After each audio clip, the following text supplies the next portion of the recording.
تکبیرات تشریق کس پر واجب ہے؟ تکبیرات تشریق کس پر واجب ہے؟ اس کے پڑھنے کا کیا طریقہ ہے؟ نیز کتنے دن یہ پڑھی جاتی ہے؟ حسین وزیر۔ دیکھیں، راجح قول کے مطابق تکبیرات تشریق گاؤں میں رہنے والوں پر بھی واجب، شہر میں رہنے والوں پر بھی واجب، اور مرد پر بھی، عورت پر بھی، ہر عاقل بالغ پر واجب ہے۔ مرد اونچی آواز سے پڑھیں گے اور خواتین آہستہ آواز سے پڑھیں گی، اور جماعت سے نماز پڑھیں یا انفرادی نماز پڑھیں، ہر صورت میں واجب ہے۔ تو تکبیرات تشریق کیا ہیں؟ اللہ اکبر، لا الہ الا اللہ، واللہ اکبر وللہ الحمد، یہ ایک دفعہ پڑھی جائے گی تکبیر۔ تو مرد اونچی آواز سے پڑھیں اور خواتین آہستہ آواز سے، اور خواتین یادداشت کے طور پر اپنی جائے نماز کے قریب کوئی پرچی ورچی رکھ لیں، کیونکہ خواتین بھول جاتی ہیں۔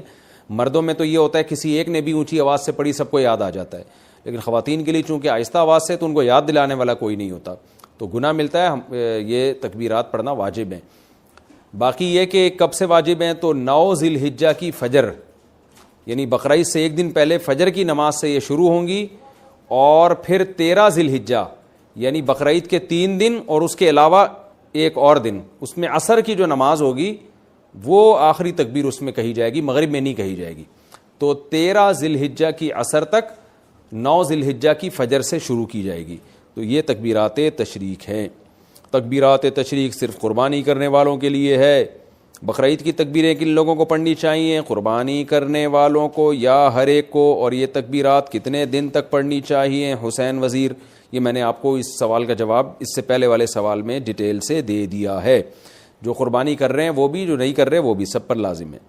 تنہا نماز پڑھنے والا تکبیرات تشریق پڑھے گا اگر 10، 11، 12 ذی الحجہ کو کسی نے فرض نماز امام کے ساتھ نہیں پڑھی لیکن وقت کے اندر ہی تنہا نماز ادا کر لی، تو کیا وہ تکبیرات تشریق پڑھ سکتا ہے؟ شمیم الحسن انڈیا سے، جی اس پر بھی واجب ہے، پڑھے گا۔ اور یہ 10، 11، 12 نہیں، 9، 10، 11، 12، 13 ان دنوں میں واجب ہوتی ہے۔ ایام والی عورت کیا تکبیرات تشریق پڑھ سکتی ہے؟ کیا عید الاضحیٰ کے دنوں میں ایام والی عورت تکبیرات تشریق پڑھ سکتی ہے؟ ابو عمار سعودی عرب سے۔ دیکھیں، تکبیرات تشریق یہ فرض نماز کے ساتھ خاص ہیں، فرض نماز کے فوراً بعد پڑھی جاتی ہے۔ تو جب ایام میں جو عورت ہے اس پہ نماز ہی نہیں ہے تو تکبیرات تشریق کہاں سے ہو گئی؟ تو ویسے وہ اللہ کا ذکر کرنے کے طور پہ تکبیرات تشریق پڑھتی رہے سارا دن، وہ تو بہت اچھی بات ہے، سارا دن ذکر کرے گی، ان دنوں میں ذکر کا ثواب بہت زیادہ ہے۔ تو عورت پہ صرف تلاوت اور نماز پہ پابندی ہوتی ہے ایام حیض میں، اس کے علاوہ تو ہر قسم کی عبادت عورت کر سکتی ہے۔